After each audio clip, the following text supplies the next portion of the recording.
satu-satunya Tuhan di dunia ini. Karena di dunia ada jutaan Tuhan, masing-masing agama menyembah dengan Tuhan berbeda-beda. Tapi hanya Tuhan kita, Yesus Kristus, yang mempunyai hukum pernikahan yang sangat luar biasa. Ibu bapak saudara dikasihi Tuhan, satu-satunya pernikahan di dunia ini, dengarkan, ini penting. Maka itu celakalah gereja kalau ini tidak ditegaskan. Satu-satunya pernikahan yang tidak bisa cerai hanya pernikahan di dalam Yesus Kristus Tuhan kita.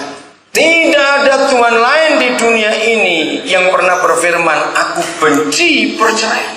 Saudara, itu sebabnya ketika orang Kristen sendiri tidak bisa menghormati perkawinan, lalu kawin cerai seperti binatang saja. Jangan tersinggung saya berkata ini. Maka dunia tidak akan bisa menghormati Yesus Tuhan kita kalau lembaga pernikahan tidak dipertahankan dengan serius. Persiapan yang paling utama dan paling utama dan paling utama sebelum yang lain adalah bagian ini, bahwa pernikahan ini tidak akan bisa diceraikan.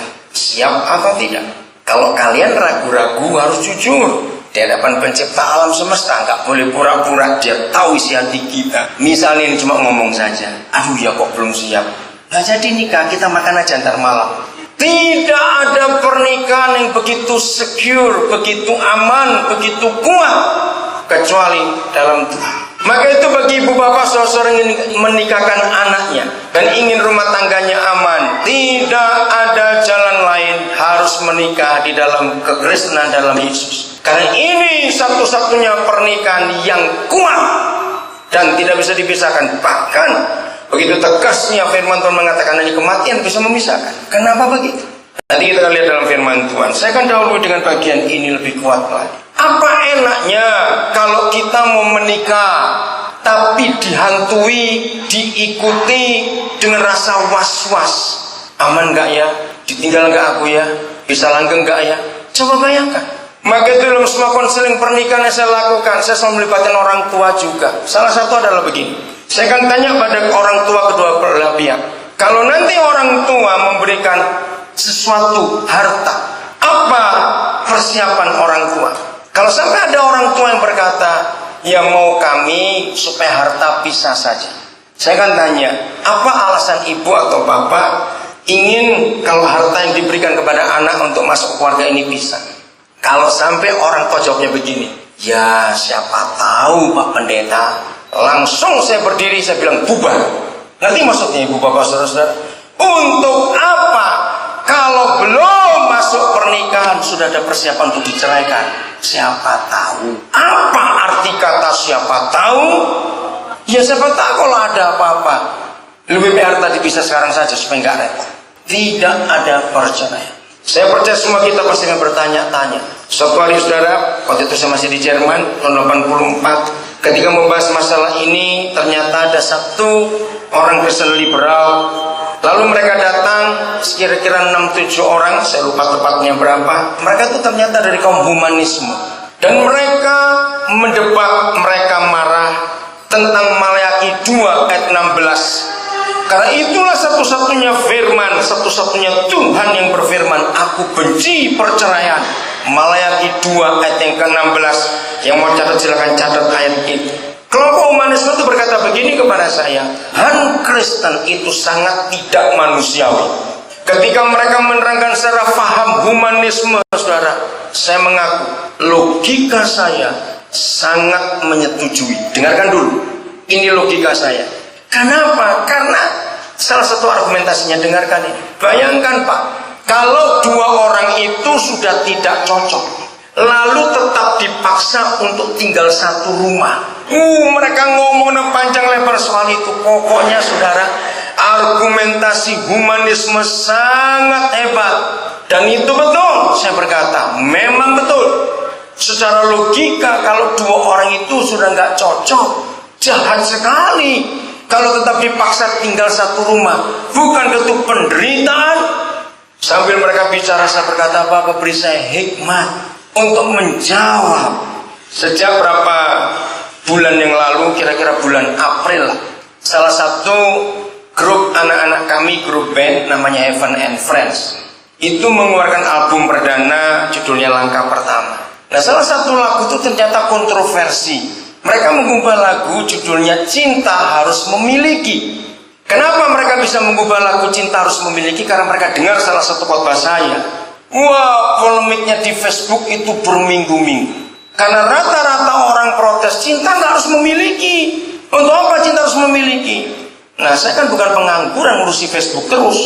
Saya berdoa, Tuhan beri saya hikmat.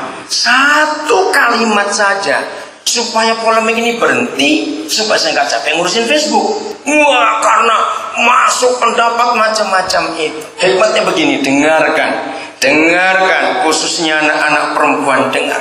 Kalau cinta tidak harus memiliki, itu seperti orang beli sepatu.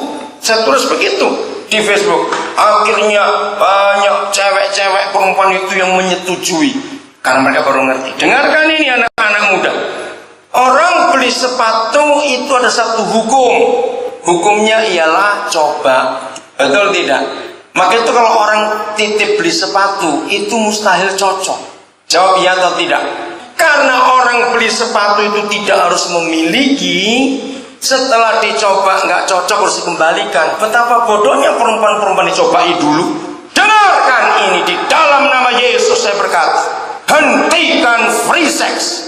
Sudah terlalu banyak penderitaan di dunia ini. Anak-anak lahir tanpa ayah. Karena dunia memiliki faham cinta tidak harus memiliki. Coba dulu, nggak cocok kembalikan. Kurang ajar gitu. Dengarkan laki-laki, bertobat engkau. Jangan anggap enteng keperawanan. Saudara, saya mau bukakan rahasia ini. Kitab suci kita adalah satu-satunya buku di dunia ini, termasuk satu-satunya kitab suci agama di dunia ini yang ada tulisan anak sulung. Perhatikan, tidak ada buku manapun dan kitab suci agama apapun yang membahas tentang anak sulung kecuali kitab suci kita. Dengan sendirinya tidak ada Tuhan di agama apapun yang minta supaya umatnya melahirkan anak sulung kecuali Yahweh Tuhan kita, Yahweh Abraham, Yahweh Ishak, Yahweh Israel. Seluruh kitab suci kita berisi tentang anak sulung. Saya mau mempercepat karena nggak mungkin saya hanya ngajar tentang anak sulung, supaya saudara punya gambaran jelas. Yang belum menikah, jaga dirimu.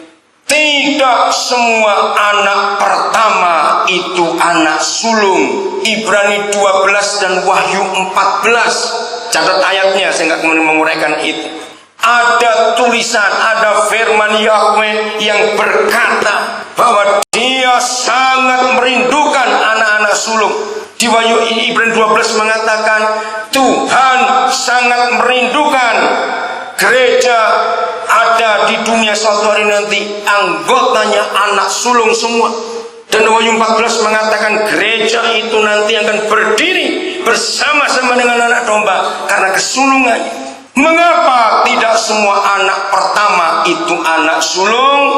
Dengarkan gadis-gadis, anak sulung pasti dan selalu dilahirkan oleh seorang gadis yang keperawanannya masih utuh pada hari pernikahannya, dan hanya suaminya yang boleh memecahkan. Dengarkan gereja, Tuhan macam apa yang kita sembah sampai begitu rupa tentang selaput darah.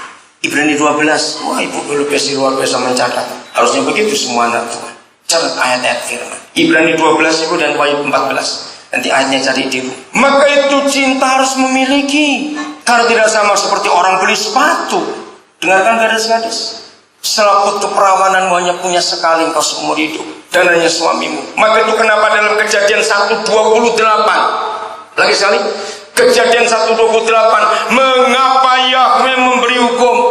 Maka Yahweh memberkati mereka dan berfirman, beranak cuculah.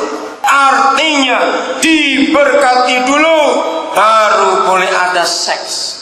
Kekristenan adalah satu-satunya ritual perkawinan yang punya 3 kata sakti yang tidak dimiliki oleh ritual agama apa saja. Dengarkan, Di dalam gereja, ritual perkawinan memiliki 3 kata yang hebat. 1, peneguh.